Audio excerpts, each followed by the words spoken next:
বিক্ৰমজিতে মোক ক'লে মই তোমাৰ লগত থাকিব বিচাৰোঁ, মই তোমাক ভাল পাওঁ। সেইটো মোৰ কাৰণে এটা শ্বকিং আছিলে, কাৰণ মই জানো যে ট্ৰান্স ৱুমেন এগৰাকীৰ কাৰণে সমাজৰ পৰা যিমানখিনি আমি মানে দুৰ্ব্যৱহাৰ পাই থাকোঁ, আজি বিক্ৰমজিতে যদি মোৰ হাতখন যদি ধৰে, তেনেহ'লে বিক্ৰমজিতেও সমাজৰ পৰা সেইখিনি শুনিব লাগিব কথা কিন্তু তেওঁ ইমান সাহসেৰে তেওঁ মোক মানে একচেপ্ট কৰিছে, মোক ভাল পাইছে, মোক ৰেচপেক্ট দিছে।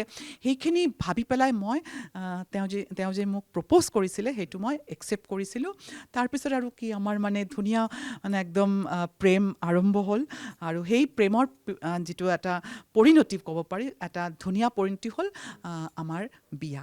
নৰ্থ ইষ্টত ফাৰ্ষ্ট কোনো ট্ৰান্স ৱমেন কোনোবা জন্মগত ল'ৰাৰ লগত বিয়া পাতিছে লিগেলি। মোৰ বিয়াটো কিন্তু এটা সাধাৰণ বিয়া নাছিলে। সেইকাৰণে মই ইমান চিঞৰি মই কওঁ যে মই অসমত ফাৰ্ষ্ট টাইম মোৰ এনেকুৱা বিয়া হৈছে।